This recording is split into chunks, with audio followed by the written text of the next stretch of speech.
President Trump just nominated Kash Patel to head the FBI. Today, we're going to take a look at Kash, who he is, and how his nomination affects the ongoing fight for your right to keep and bear arms. Hi, I'm Ben, and you're watching the Minuteman Moment. Before we get into the video, let me take a second to tell you about GOA's alerts. Now more than ever, we need to be vigilant in standing up for the Second Amendment. Just because Republicans control all three branches of government doesn't mean that we don't need to hold them accountable to the promises they've made and the Constitution. Signing up for GOA's alerts will help you do just that. We'll keep you up to date with all the fights that affect you, from the federal level all the way down to the state and local levels. Sign up today at gunowners.org. Now back to the video. So, who is Kash Patel? Well, first off, he's Trump's nominee for FBI director, and his nomination sent shockwaves through the Washington establishment. Andrew, I just want to start first with you and just get your reaction to this news tonight. Yeah, well, it's a terrible development for the men and women of the FBI and also for the nation that depends on a highly functioning, professional, independent Federal Bureau of Investigation. The fact that Kash Patel is profoundly unqualified for this job is not even like a matter for debate. Whoa, those are some pretty strong words from the ex-deputy director of the FBI. I wonder why he's saying that. The FBI's footprint has gotten so freaking big, and the biggest problem the FBI has come out of its intel shops. I'd break that component out of it. I'd shut down the FBI Hoover building on day one and reopening the next day as a museum of the deep state. And I'd take the 7,000 employees that work in that building and send them across America to chase down criminals. Go be cops. You're cops. Go be cops. Go chase down murderers and rapists and drug dealers and violent offenders. What do you need 7,000 people there for? Same thing with DOJ. What are all these people doing here? Looking for the next government promotion, looking for their next fancy government title, looking for their parachute out of government. So while you're bringing in the right people, you also have to shrink government. No wonder the bureaucrats are upset. But how does this affect gun rights? Well, GOA chairman Tim Macy described Kash Patel as a true constitutionalist who shares our commitment to the Second Amendment. And Kash spoke at our first ever Goals convention earlier this year.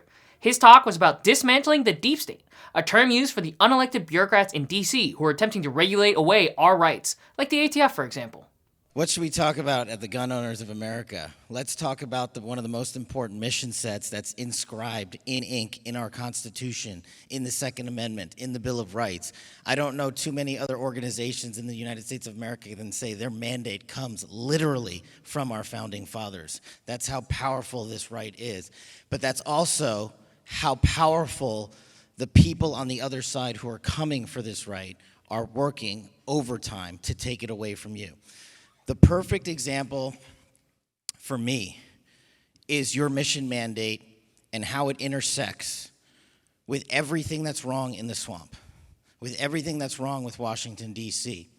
And the good news is, if the Gun Owners of America show up on Election Day, we will wipe them out with a tidal wave. And here's what I mean.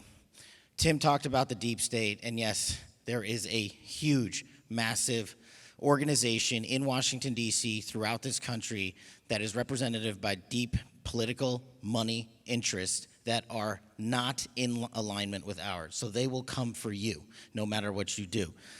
But it's really simple. What we do, what does GOA do? You take your mandate and you go back to your communities and you say, how's this 4 years been? How has it been for gun owners? How has my right enshrined in the Constitution been protected these last 4 years to protect my family, to protect my home? And do you want to roll the dice and say, if we elect Kamala Harris, what do you think they're going to do for you down the road? And what I mean by that is they're going to empower the agencies in government, the DEAs of the world, the ATFs of the world. The director of the ATF basically came out the other day and said he's all for a bump stock ban. This is a political appointee in Washington, D.C., who's supposed to be in charge of our constitutional right. This guy wants to take it away. They will put in $1 zillion behind this machinery to wipe out our rights under the Second Amendment. One of the things that shocked me the most at the Department of Justice was how many times I was told, we act here on tradition and principle. I said, what about the law? I thought we acted here on the law. That mandate that the Department of Justice created, that fiction that they created, has permeated through the DEA, the ATF, and so many other organizations to strip away your rights little by little by little by little. And none of it is the law. The counter mandate we have is the force of the founding fathers in the Second Amendment. That is more powerful than any regulation these entities can come up with. But if you let them continue to chip away at it, they will completely take it away from you forever.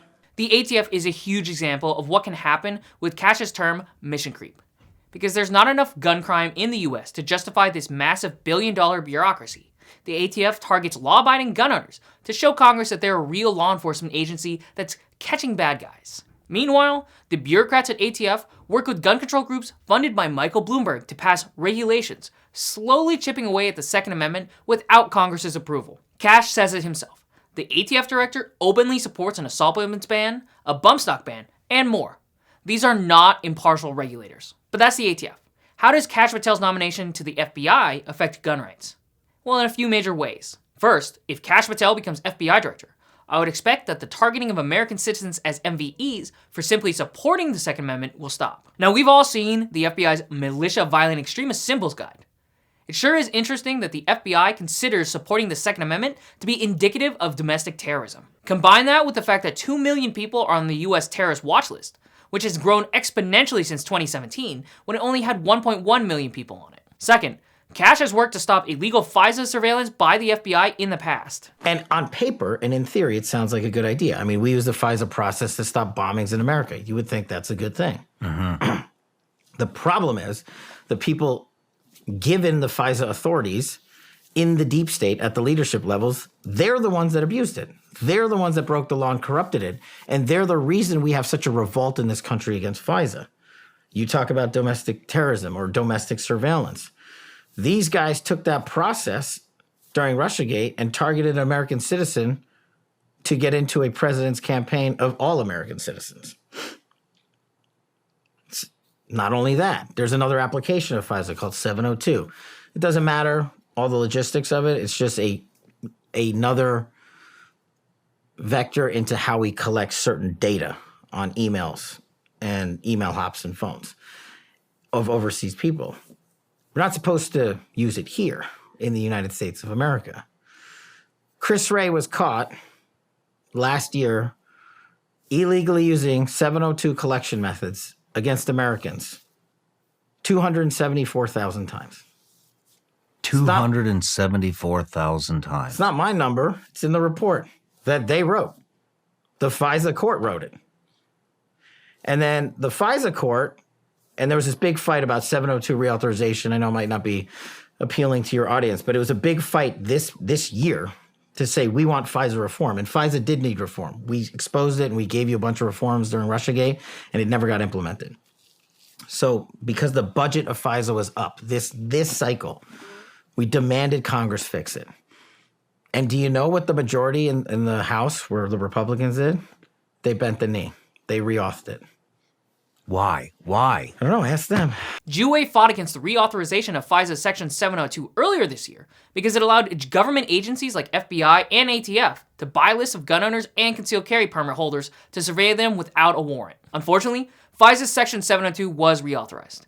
Hopefully, with Kash Patel at the helm at the FBI, something could be done to limit the warrantless surveillance of law-abiding gun owners. And finally, Kash Patel will hopefully be able to get rid of the FBI's multiple anti-gun scandals that happened during the Biden administration. There's a few different things. First, we uncovered that FBI and ATF were using the National Instant Criminal Background Check System, or NICS, to monitor over 1,000 American citizens they believe might commit a crime in the future. Now, this is something you'd read out of a dystopian novel, but instead, it's happening in the agencies that are supposed to be going after the bad guys. Because obviously, it's a better use of taxpayer dollars to continuously watch gun owners who haven't done anything except for purchase a firearm. Then, we had the shocking discovery that the FBI was forcing people to sign their gun rights away. The NICS Indices Self-Submission Form was a voluntary way for people to forfeit their Second Amendment rights. I'm sure it was totally voluntary for the high schooler who had 2 federal agents breathing down their neck asking them to voluntarily sign away their gun rights over an internet search for hacking. Now, these are just 2 of the anti-gun actions that we know the FBI has pursued. We're hoping that Kash Patel is able to stop these and any other unconstitutional actions the FBI has been working on over the past 4 years. GOA is ready to work with Kash Patel, the FBI, and anyone else to undo the anti-gun Biden administration's actions and restore the Second Amendment for all Americans. Now, thanks for watching. Be sure to like, comment, and subscribe below to stay up to date with GOA's latest fights for your rights.